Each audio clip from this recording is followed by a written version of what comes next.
Uruguay, 25 de febrero de 2026.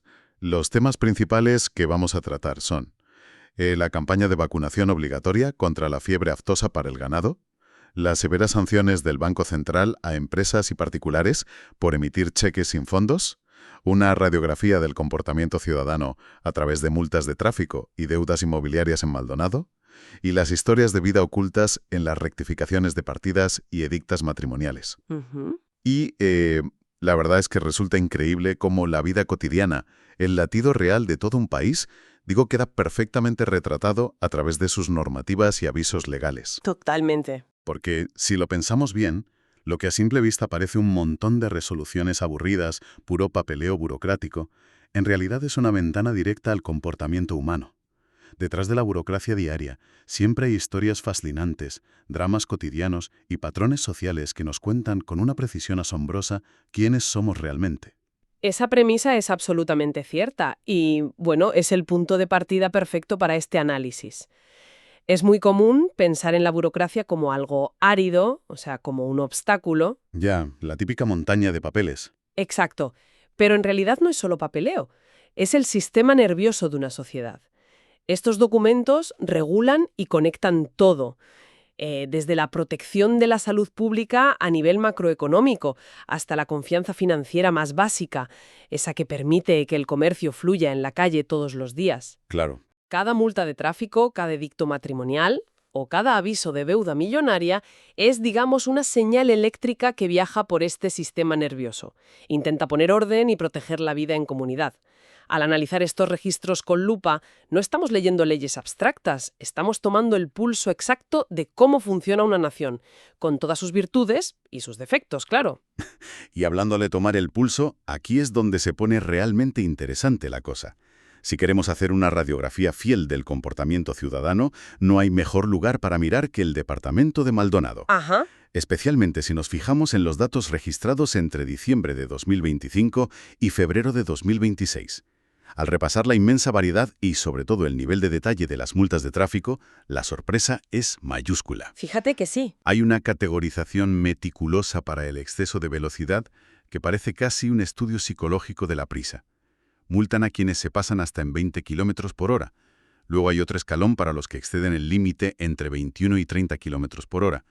E incluso hay una categoría extrema para quienes lo superan en más de 31 kilómetros por hora, llegando en algunos casos hasta el doble de lo permitido. Madre mía, el doble. Una locura. Y por supuesto están los clásicos de siempre. Conductores que deciden no respetar las señales luminosas de los semáforos o que ignoran por completo los carteles de pare. Bueno, lo fascinante aquí es cómo el diseño urbano interactúa constantemente con la psicología del conductor. Si observamos los lugares exactos donde se concentran estas infracciones, destacan puntos muy específicos, zonas neurálgicas como la Rambla Claudio Williman o el Boulevard Artigas. Arterias principales, claro. Efectivamente, son zonas de alto tránsito que a menudo conectan áreas residenciales muy tranquilas con zonas de ocio vibrante o de turismo de alta intensidad. Y la alta incidencia de multas en estos corredores nos habla de una desconexión brutal entre la prisa individual, esa sensación de estar en una burbuja dentro del coche, y la seguridad colectiva. Totalmente de acuerdo con esa visión. Porque estas sanciones no tienen un fin puramente recaudatorio, aunque a veces la gente lo perciba así. Buscan ser un mecanismo correctivo, un golpe sobre la mesa para comportamientos que, literalmente, ponen en riesgo la vida humana en un entorno urbano que es, por definición, compartido. Es que además hay infracciones muy concretas en este registro que son, la verdad, bastante peligrosas y llaman muchísimo la atención. Por ejemplo, hay multas específicas por conducir manipulando el teléfono celular. El móvil, sí. Aplicando el decreto 8114. Exacto. También aparece una infracción que suena casi a escena de película de acción de Hollywood. Dice, inversión de sentido de marcha en forma imprudente. O sea, un giro en U temerario. Básicamente, hacer un cambio de sentido de manera completamente temeraria en plena vía, sin importar quién viene de frente. Y luego están las multas que denotan una dejadez absoluta, como circular con la matrícula deteriorada hasta el punto de ser ilegible. O lo que resulta incomprensible en pleno siglo XXI, conducir de noche sin los faros delanteros reglamentarios. Coches ciegos. Literalmente. Coches ciegos circulando por las mismas calles por donde pasean familias enteras. Es una locura, si lo pensamos un momento. Y si conectamos este comportamiento vial con el panorama general, vemos un patrón clarísimo. La actitud que tenemos hacia las normas básicas de convivencia en la calle a menudo se traslada de forma directa a otras áreas de la vida ciudadana. ¿Cómo cuáles? Pues, por ejemplo, a la fiscalidad. Las reglas de tráfico y el pago de impuestos son, al final del día, dos caras de un mismo pacto social. Exigimos calles seguras y bien iluminadas para conducir, pero nuestras acciones individuales a veces boicotean el sistema que financia esas mismas calles. Y lo que resulta paradójico de ese pacto social es que mientras exigimos esas calles en perfecto estado, permitimos o generamos situaciones fiscales que son insostenibles, lo cual nos lleva directamente al segundo punto sobre la radiografía de Maldonado. El comportamiento fiscal. Exacto. El Departamento de Ingresos Públicos ha emitido resoluciones masivas notificando deudas por tributos inmobiliarios al ayuntamiento local. Y la magnitud de algunas de estas cifras te deja sin palabras. Hay casos documentados que acumulan impagos ininterrumpidos desde el año 2005 hasta el 2023 o 2024. 20 años casi. Casi 2 décadas sin pagar un solo impuesto por una propiedad.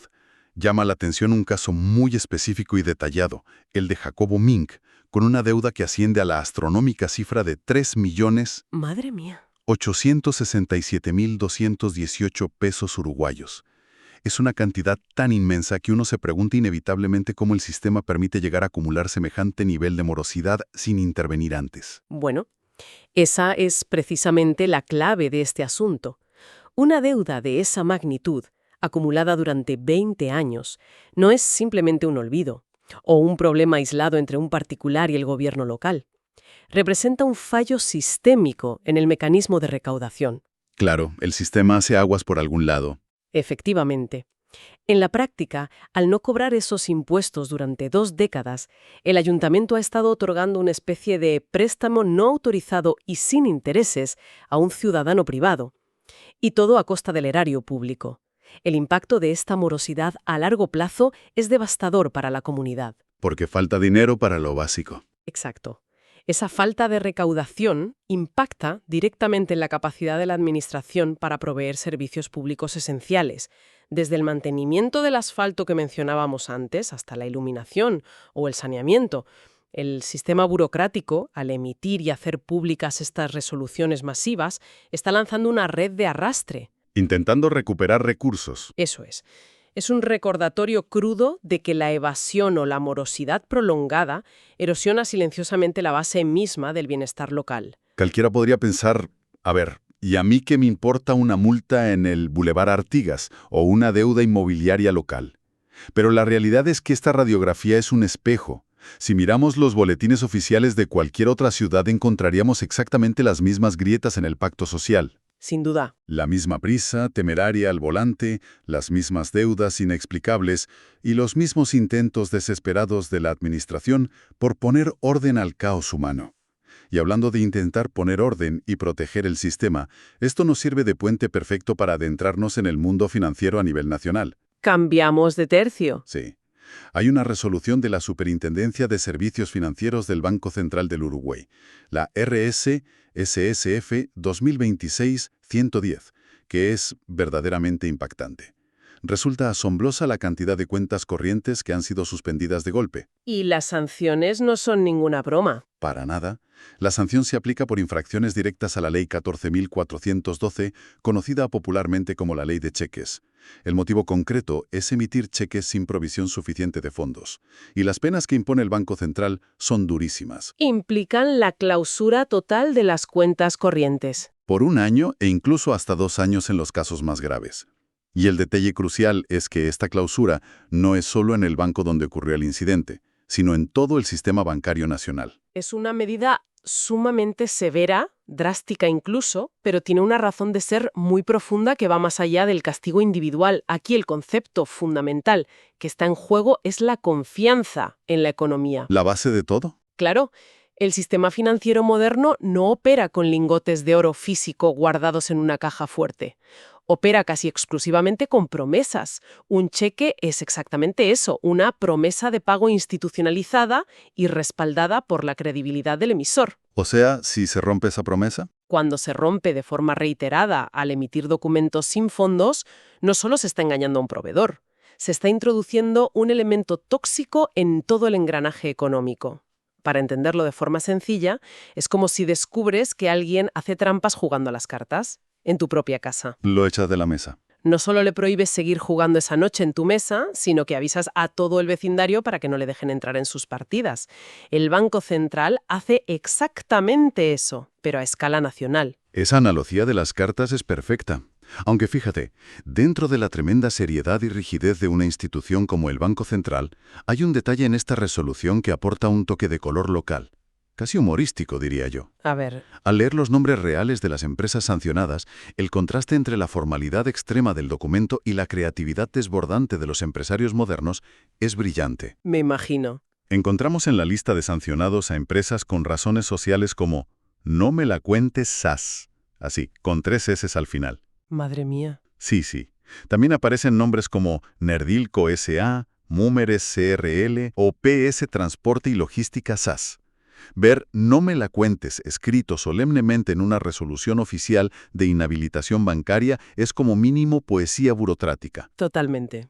Imaginemos al funcionario de turno con su traje impecable, teniendo que teclear formalmente el cierre de cuentas de una empresa que literalmente se llama «no me la cuentes». Es el choque perfecto entre la cultura de la generación Z y el sistema financiero más tradicional. Desde luego es un choque de épocas que te arranca una sonrisa. Pero volviendo a la gravedad estructural de la sanción, es vital entender por qué la inhabilitación tiene que abarcar todo el ecosistema bancario y no solo una sucursal. Para evitar que vayan de banco en banco. Exactamente. Si una persona o empresa demuestra que no es digna de confianza para operar con cuentas corrientes en una entidad concreta, permitirles simplemente cruzar la calle, entrar en el banco de enfrente y abrir otra cuenta, sería dejar una puerta abierta de par en par al riesgo sistémico. Claro, tendría cero sentido. Por eso el Estado, a través de su Banco Central, tiene la obligación ineludible de expulsar temporalmente al infractor de este ecosistema para proteger a todos los demás actores económicos, desde los pequeños proveedores que aceptan esos cheques de buena fe para mantener sus negocios a flote, hasta la estabilidad general de la cadena de pagos del comercio nacional. Y esa idea de proteger el ecosistema bloqueando amenazas nos lleva directamente y de manera natural a nuestro siguiente punto. Porque el Estado no solo interviene para bloquear a infractores financieros, a veces tiene que desplegar operativos casi militares para inyectar literalmente millones de vacunas en un solo mes para proteger a toda la economía nacional desde sus cimientos biológicos. ¿Pasamos a la ganadería? Pasamos del asfalto y las finanzas al corazón del campo. Hay una resolución, la número 57026, emitida por la Dirección General de Servicios Ganaderos del Ministerio de Ganadería, Agricultura y Pesca. En ella se establece la vacunación obligatoria contra la fiebre aftosa. Un tema muy serio. Muy serio. Y el alcance es total. No es para un grupo pequeño o una región aislada. Es para todas, absolutamente todas las categorías bovinas del país entero. Además, se impone una ventana de tiempo logísticamente muy estricta y apretada, del 16 de marzo al 16 de abril de 2026. Un solo mes. Un mes exacto para vacunar a millones de animales a lo largo y ancho del territorio. Este es un ejemplo perfecto para entender el panorama general de cómo un Estado interviene con mandatos inamovibles en el sector privado para proteger un bien mayor. Para entender la gravedad de esta resolución, hay que aclarar que la fiebre aftosa no es solo una enfermedad veterinaria más. Es un peligro enorme. Es un virus tan altamente contagioso y devastador que un solo caso confirmado, una simple sospecha fundamentada, puede hacer que de la noche a la mañana mercados gigantescos como China, Estados Unidos o la Unión Europea bloqueen absolutamente toda la carne proveniente de ese país. Y claro, en un país exportador. En una nación donde la ganadería no es solo un negocio privado, sino la verdadera columna vertebral de su macroeconomía y de sus exportaciones, un brote de aftosa significa el cierre inmediato de fronteras, una catástrofe económica de proporciones históricas. O sea, entonces no estamos hablando simplemente del bienestar o la salud de una vaca en un campo remoto. Estamos hablando de lo que ese animal y su estatus sanitario representa para la estabilidad financiera de millones de ciudadanos. Exactamente. Lo que vemos en esa simple resolución de apenas unas páginas refleja en realidad un esfuerzo logístico nacional de proporciones colosales. Requiere movilizar en perfecta sincronía a miles de veterinarios, productores rurales, mantener cadenas de frío con transporte refrigerado para las vacunas a través de caminos rurales. Todo en apenas 30 días. Todo en 30 días críticos y actualizando sistemas de registro exhaustivos en cada rincón del país. Todo este despliegue monumental se hace con un único fin: blindar el estatus sanitario internacional de las exportaciones frente al mundo. Demuestra de manera incontrovertible que, en este contexto, la salud animal es sinónimo de salud económica, soberanía nacional y supervivencia en los mercados globales. Es fascinante, de verdad, ver cómo se protege a toda una nación mediante una inyección preventiva administrada en el plazo estricto de un mes.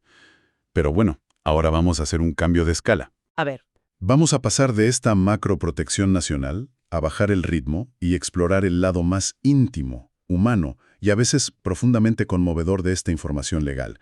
Hablamos de los trámites a pequeña escala, las rectificaciones de partidas de nacimiento o de función y los edictos matrimoniales o sucesorios. las microhistorias. Exacto. Es increíble cómo errores administrativos del pasado, a veces descuidos de hace décadas o incluso de hace más de un siglo, tienen que ser corregidos formalmente hoy en día, con toda la solemnidad de la ley. Hay microhistorias ocultas en este papel oficial que son una maravilla. Las rectificaciones de estado civil y partidas de nacimiento son particularmente interesantes desde un punto de vista sociológico. Nos muestran cómo la identidad oficial en un papel a veces no coincide con la realidad vivida por las familias, y cómo el sistema legal requiere una sincronización formal y absoluta por mucho tiempo que haya pasado. No perdonan ni una coma.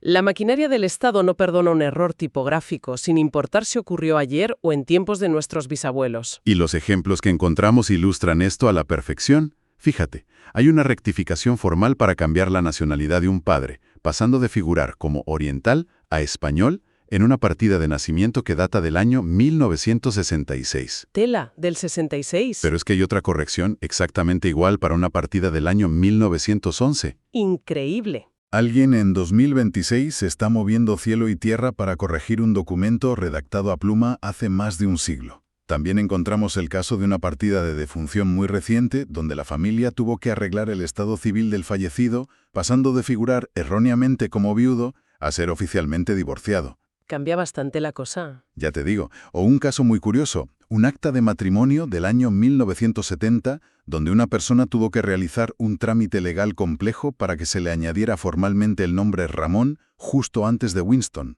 Son errores de juventud, confusiones familiares o simples descuidos de antiguos funcionarios que resurgen décadas después exigiendo una solución. Estos trámites, aunque parezcan una molestia burocrática enorme, nos hablan de la importancia crítica de la precisión registral para garantizar los derechos ciudadanos actuales, especialmente los sucesorios o de identidad. Claro, tienen un impacto real hoy. Por supuesto.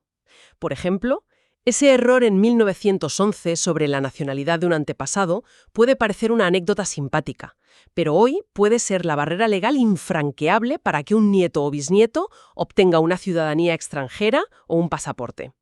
El Estado exige esa corrección milimétrica para mantener intacta la cadena de la legalidad a lo largo de las generaciones. Totalmente. Dentro de estas historias humanas también llaman mucho la atención los edictos. Sobrevive esa antigua y curiosa costumbre legal de publicar los matrimonios proyectados en los boletines oficiales, otorgando un plazo de 8 días para que cualquier persona que conozca un impedimento legal lo denuncie por escrito. La versión burocrática del hable ahora o calle para siempre. Exacto, pero por escrito y con un sello. De manera similar, los juzgados de familia establecen un plazo estricto de 30 días para que posibles herederos y acreedores comparezcan en las aperturas de sucesiones tras un fallecimiento. Todo en la vida tiene un plazo. Y para cerrar esta sección, no podemos olvidar el registro del intelecto humano. ¿Los derechos de autor? La Biblioteca Nacional publica los registros de derechos de autor, demostrando que la creatividad late exactamente al mismo ritmo que la burocracia. En medio de edictos y multas, vemos cómo se protegen legalmente obras poéticas con títulos como Esencias lejanas de un mundo vacío, guiones de documentales como Percal, o álbumes de música bajo el título Álbum Willon 2026. Es que si analizamos todo este bloque en su conjunto, ilustra de manera casi poética cómo el Estado moderno acompaña al individuo durante absolutamente todo su ciclo vital, desde su primer aliento hasta mucho después de su muerte. Es un rastreo continuo. Certifica el lugar y las condiciones del nacimiento, regula y hace públicas las uniones a través del matrimonio, protege celosamente las creaciones del intelecto y el arte y finalmente organiza con pulso firme la distribución del patrimonio tras el inevitable fallecimiento. La burocracia es, en el fondo, el mayor intento colectivo de la humanidad por poner un orden racional, a través de actas, edictos, plazos y leyes. A una naturaleza que es inherentemente caótica. Exacto, caótica, impredecible y profundamente pasional. Pues ha sido un viaje verdaderamente espectacular y lleno de matices. Hemos arrancado analizando el esfuerzo titánico y logístico para vacunar a millones de cabezas de ganado bovino y proteger así los cimientos de la economía nacional. Nos hemos paseado por las avenidas observando el peligro de las multas y la falta de solidaridad de las deudas millonarias no pagadas durante décadas. Hemos descubierto severas clausuras de cuentas bancarias a empresas con nombres tan peculiares como No me la contés, para salvar la confianza del sistema financiero.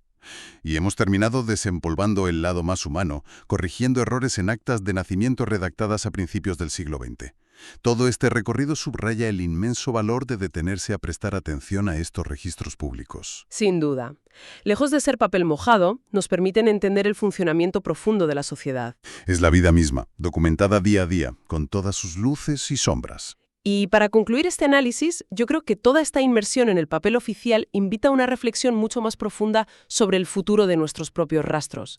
Hemos visto que hoy en día podemos reconstruir dramas financieros, errores de juventud, pasiones creativas y complejas disputas familiares gracias a estos registros tradicionales. Que son muy transparentes al final. Sometidos al escrutinio público y oficialmente digitalizados por el Estado. Sin embargo, cabe preguntarse con cierta inquietud qué dirán de nuestra sociedad los registros invisibles que estamos dejando ahora mismo. Las huellas digitales. Me refiero a eso, a nuestras huellas digitales no reguladas, los algoritmos opacos de las grandes corporaciones y los océanos de datos primados en redes sociales.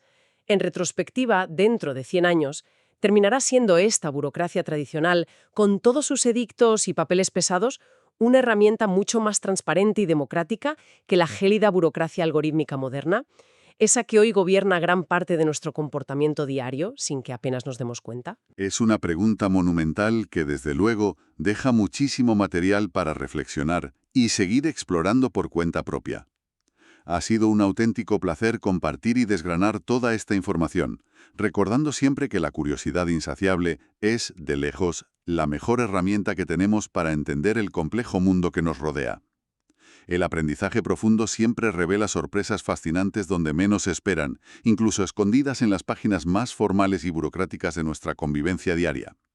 Hasta la próxima inversión en los datos y las historias que verdaderamente mueven el mundo.